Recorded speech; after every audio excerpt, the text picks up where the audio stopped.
A federal appeals court ruled against the Trump administration Thursday, keeping in place a hold on the president's controversial travel ban. A panel of 3 judges from the Ninth Circuit Court of Appeals in San Francisco all ruled the same way, saying states offered evidence that even a temporary reinstatement of the ban would cause harm. Paul Singer joins me now. He's a Washington correspondent for USA Today. All right, so Paul, I want to start first of all with the news on the travel ban. The president tweeted, "See you in court. The security of our nation is at stake." This is obviously a blow to the White House, but what are the political ramifications here? Well, I think for starters, Trump doesn't like to lose. This is another setback for what is his essentially signature policy. He said we're going to have stricter rules for people coming across the border, and at the moment, those rules are on hold. Now, he can, again, play to his political base by saying we are being irresponsibly blocked by judges who don't care about your security. They're not respecting our decisions or our need for a tougher vetting of people coming in from these countries. But the fact of the matter is that at the moment, Trump's major policy initiative is on hold, and he has to decide now, does he go to the Supreme Court now and ask for a review? Does he try to fight this out in court in Washington next week and maybe lose again? And based on what we saw in that tweet by the president, "See you in court," if you're part of the White House's legal team right now, what are you potentially doing here? Well, they're going to be in court no matter what. This is, again, the ruling tonight was for the federal government is challenging a lower court's decision to put the policy on hold while it's being argued in court whether it is constitutional. So there's 2 choices for the administration. One, go back to that Washington-based court and argue the constitutionality and try to win the case there, or go to the Supreme Court and ask them at this point to overturn this stay. You still wouldn't necessarily be getting to the basic question of constitutionality of the order. You'd be getting to the point of, can we go ahead and implement it now while we're arguing in court? Thursday, the president had lunch with a group of bipartisan senators, and there are reports that at that meeting, President Trump expressed that he's open to comprehensive immigration reform, but opposes a 2013 proposal that passed with bipartisan support. I wonder what you're hearing on that front.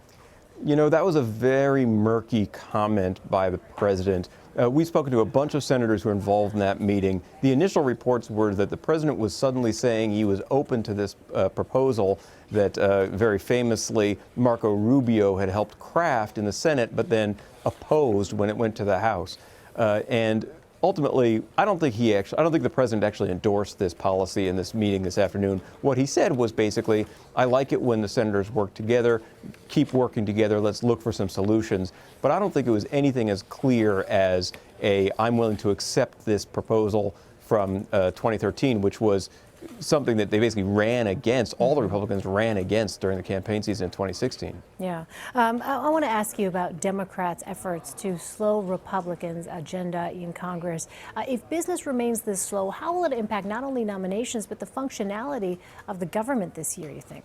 I don't know. I'm going to get bored sooner or later. I think part of the issue is exactly this. Sooner or later, they're going to have to pass a spending bill to keep the government open. I believe the funding for that runs out sometime in the spring. They're going to have to pass a bill to raise the debt ceiling, or we're going to default on our debts.